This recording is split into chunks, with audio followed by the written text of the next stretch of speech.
Here in the UK, the story broke on Tuesday. The reason I'm recording this video on Thursday is I thought it would get discussed yesterday at Prime Minister's Questions.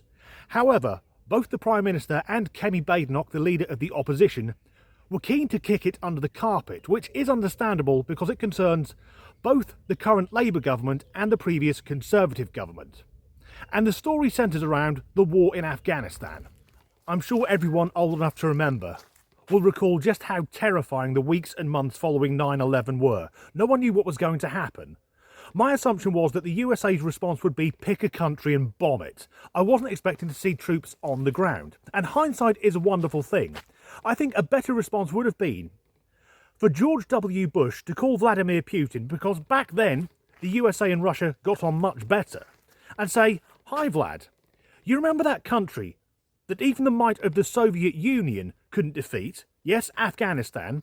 Well, they're harbouring the guys who hit us. So here's a suggestion.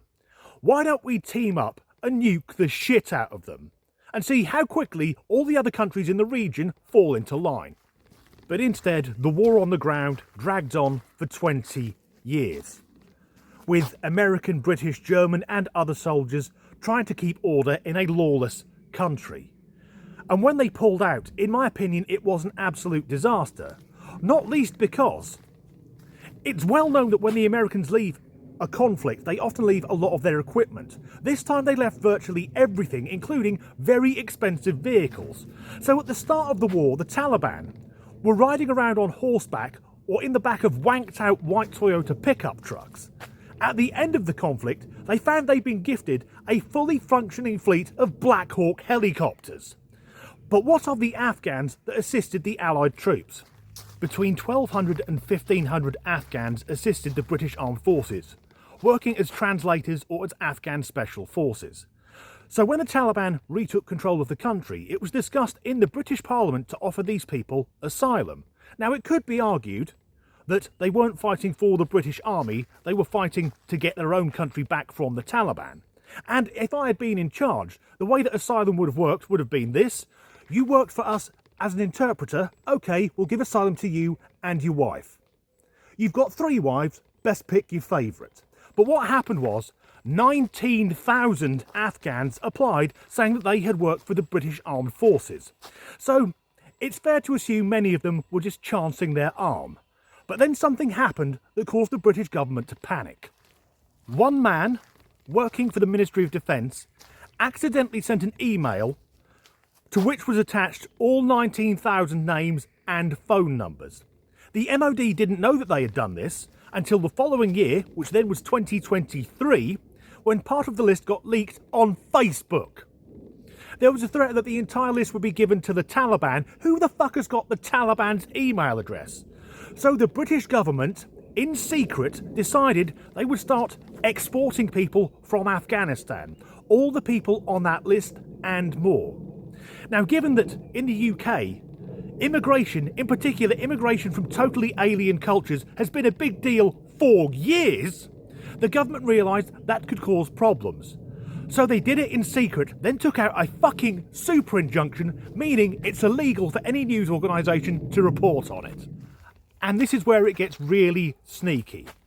What happened was, thousands of people were flown under cover of darkness on RAF transport planes into RAF Brize Norton, or flown into Stansted Airport on unmarked aircraft. But they weren't flown directly from Afghanistan.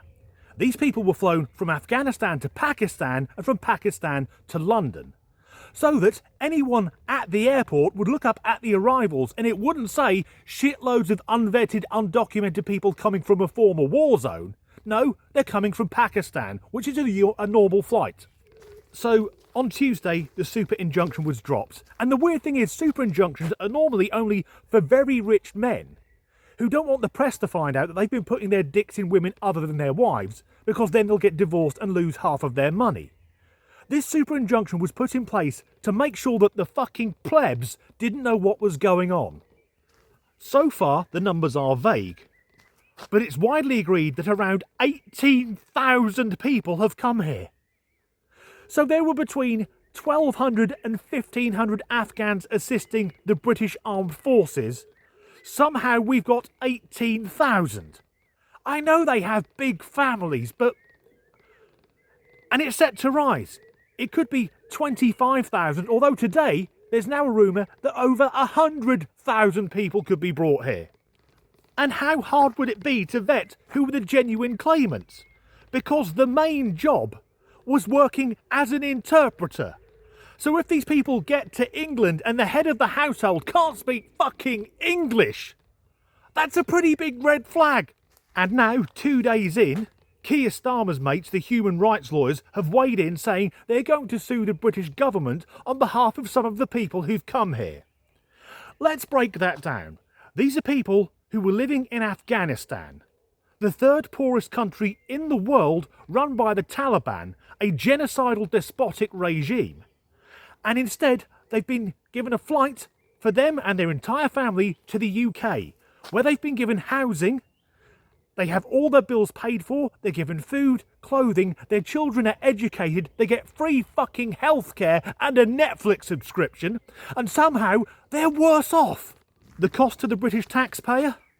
The financial cost, not just the cost to our society. It's a bit murky. Some politicians are saying the scheme cost £850 million. Others are saying it's closer to £7 billion, and that's before the lawyers have moved in.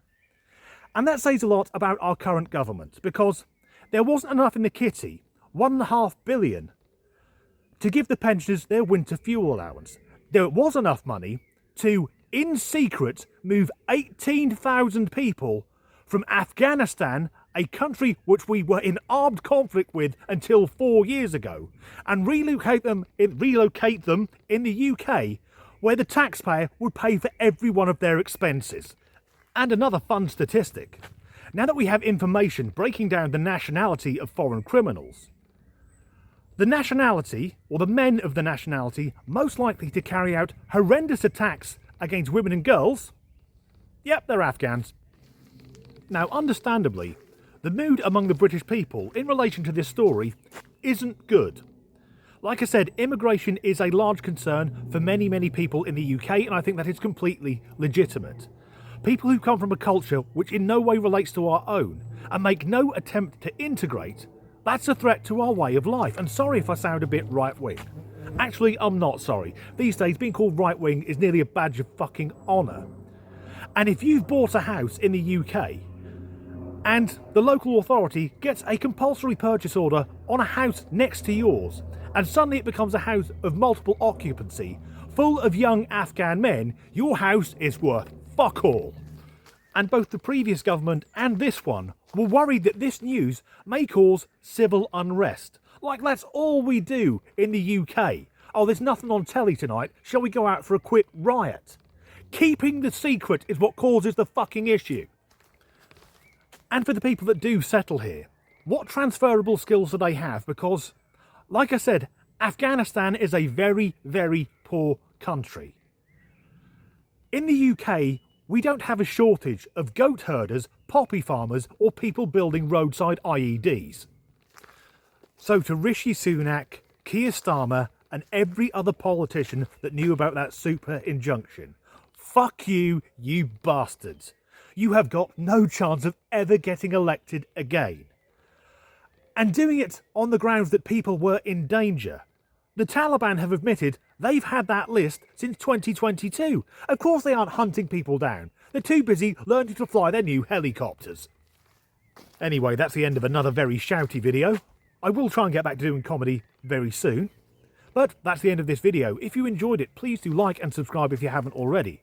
If you can leave a like, a comment, or share the video, that really helps with the algorithm. If you would like to support me in making these videos, there are links in the description to buy me a coffee and to my Patreon. And as ever, thanks for watching. See, British politicians thought that the British public may react angrily if they find out that billions of their tax money is being pissed away on people that have been brought to this country in secret for, a country that up until 4 years previously we've been, bollocks, country that until 4 years earlier we had been at war with. Afghan children going to British schools, unable to speak English. Again, if the head of the family, if the father was a translator, why can't they speak fucking English? This isn't difficult. Many of these younger men are apparently living on military bases among our troops and air personnel. Air personnel. Can anyone see the problem there? Undocumented men from a country run by mental Islamists living, and not working because they don't work, but living around our armed personnel and their weaponry. What could possibly go wrong? That's got to be the best upgrade in motoring history. This is Abdul. For years, he's been driving a white 1987 Toyota Hilux with a machine gun nailed to the roof. He's traded that in for a Sikorsky Blackhawk. And I don't want to sound like a little Englander, but I believe I'm reflecting the mood of many people in the UK. We're getting a bit tired of being treated as second-class citizens in our own country and being told we're racist if we raise our voices about it. Because I fucked up, that was it. I was watching an interview last night with a military veteran, a soldier who'd served in Afghanistan, who was kicked out of his social housing accommodation, his council house, this is going fucking well, for an Afghan family to move in. That's nice. Go and live in a one-bedroom flat so we can give your house to the men that were shooting at you.